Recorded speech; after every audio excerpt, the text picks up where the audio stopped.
Hello, my name is Sachin Mittal. Today, GATE result is out, as you all know. Today, I am giving a small message to all GATE aspirants, those who are going to prepare for next year, and for those also who did not make it today. So, first of all, congratulations to those who really made it this year, because you all know that how important GATE result is. So now, for next 5 minutes, I am going to discuss my story, that from which background I came, and how I made it to 33 rank this year. So when I was preparing, I was just looking for some shortcuts, because as a beginner you don't know that how much efforts this take. You only think that there is some shortcut, that not shortcut, that there is, you can never guess that how much efforts it really takes to get into top 100 or top 50. You can only think of that, yeah, there are some toppers that we can see, so you can also top. Yeah, yep, this is true, but not easily. It really takes some efforts. So how you should prepare, I'm going to discuss for 2 minutes. See, as all coaching institutes teach, you first have to go through the basic concepts that are really needed for GATE. I have seen many aspirants, those are preparing, but their basics are not good. Those basics are not good. They are just going through questions without knowing the actual concept. So this is main problem, why they did not make it. I have seen my friends also, they do questions directly and they somehow manage to get answer. This is not GATE ask. So first of all, you need to have very strong fundamental. That is very necessary. Once you get fundamentals, if you are really good, then you will definitely get into top 100. Only with fundamentals. You don't need anything else. But practice plays a vital role. Practice is as well very important apart from fundamentals. Obviously, practice makes a man perfect. So without practice, you cannot get a very good rank. But if you are really intelligent, then only with fundamentals you can get good rank. So how to practice? Now next question is this. To practice, you have to first go through all previous year questions. From, if you can get 30 years previous 30 years question, that is really great. You can go to GATE Overflow, that I did all questions from GATE Overflow.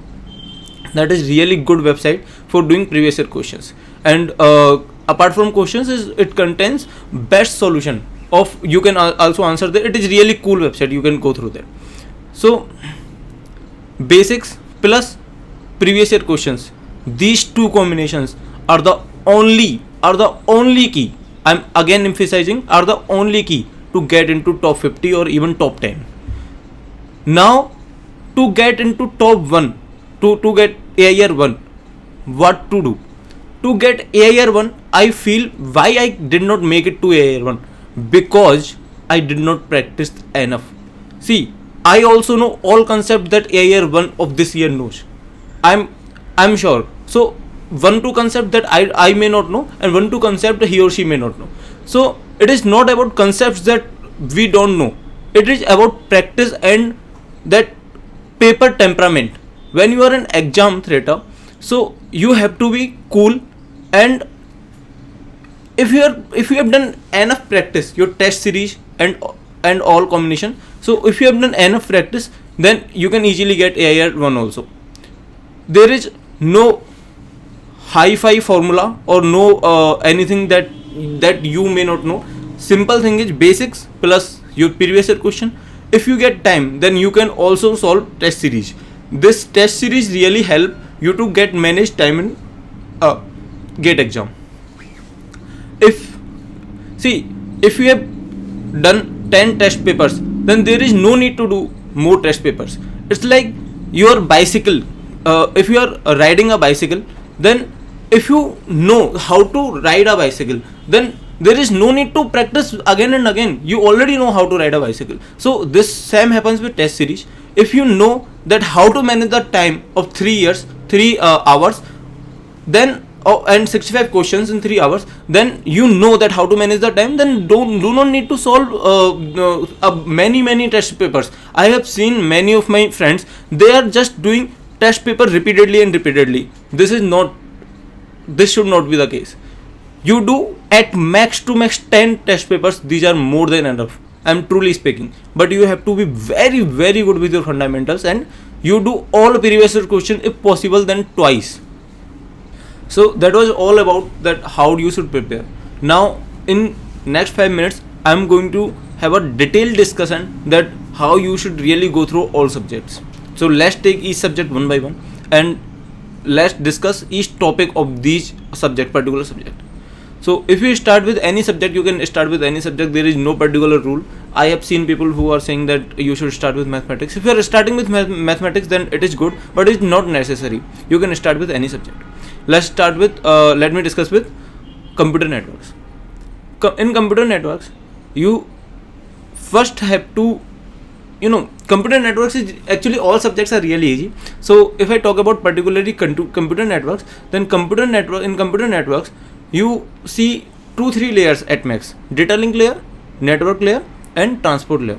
So in computer networks you have to focus on network layer questions. I'm not saying that you have to focus on questions. Actually, don't take me wrong. I'm saying that you have to focus on concepts of network layer. Question will be automatically done, no problem. And then transport layer is equally important. Data link layer is also important, but physical layer is not important for us. It is important for electrical background or electronics background, but not for us. You can go through Frozen. I read that book entirely, and this is really user friendly and very much readability book. And for practice, I already told you the previous year questions are enough. And if you are done with previous year questions and basics, then you have to go through 1 or 2 tests of computer network if possible.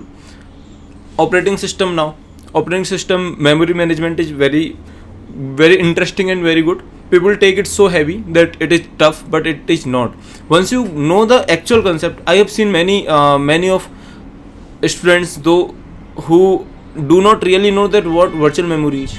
So you have to know. Please don't rely on coaching only. In many coachings they teach it wrong. Go through the book. If you go through Galvin, it is more than enough. Don't go through Galvin entirely. Just pick the topic you don't know.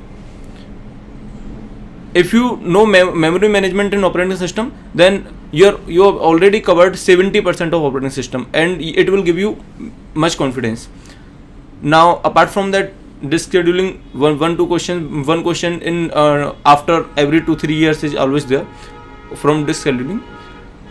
Now likewise you can take any subject. DBMS normalization is important. I'm not talking about important things here.